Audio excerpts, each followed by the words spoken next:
LiteFinance, the world of financial freedom.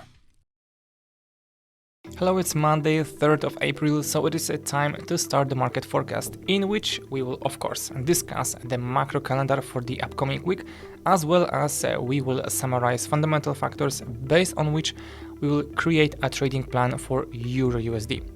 This time we start with Monday, where we will get PMI data from across the world's biggest economies along with the OPEC meeting. On Tuesday, nothing will be happening this time, and on Wednesday, another round of PMIs and RBNZ interest rate decision, where consensus shows that we will see a 25 basis point upgrade. On Thursday, we will get initial jobless claims from the US and labor market data from Canada. And finally, Friday, this time will be a weird day because yes, we will have non-farm payrolls published on this day, but biggest trading centers like US and UK have holidays, so the liquidity might be very low, and if the numbers will surprise, we might see some slippages when opening some trades or trying to get out of previously opened ones. It also suggests that on Friday, the second part of the day when Asian markets will wake up, we will see some bigger moves. But on the other hand, due to lack of bigger participants, there is a possibility that this day might be boring and nothing big will happen. Okay, with that said, now we switch to fundamentals. We start getting nervous when someone tries to persuade us that all is good and there is no reason for worries. Much has been said about the stability of the bank system lately, so we are supposed to forget about bankruptcies and market turmoil. However, everyone is aware that a bank crisis may be followed by a credit crisis. Considering that systems structure that a credit crisis can hinder the Euro-USD. In fact, European banks had been tightening borrowing terms even before the US bank crisis emerged.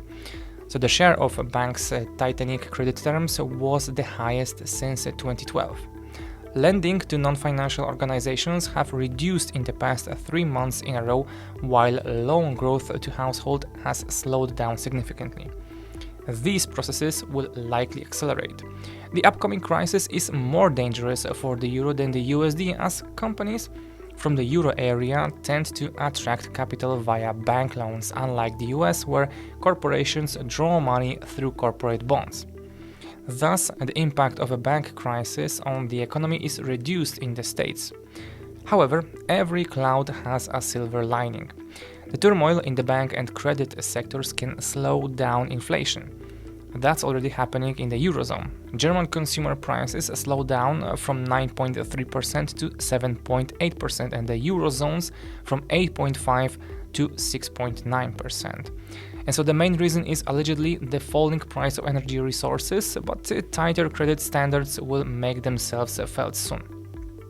At the same time, the core inflation growth to a new high of 5.7% in the Eurozone signals that it's too early for the ECB to relax. The ECB will likely raise the deposit rate 3 times by 75 basis points to 3.75%, supporting the Euro-USD amid the Fed's slower tightening. So investors will keep an eye on the manufacturing ISM report on business and the labor market stats in the week ending 7th April. So they will look for signs of an upcoming recession if the data are bad, which will put pressure on the USD. On the contrary, strong data will provoke discussions that the US economy is going to take off instead of thinking about a soft or hard landing. In February, the Euro-USD fell amid such discussions. What will happen this time? Well, it could be the right time for the euro to slow down after the fast growth at the end of March.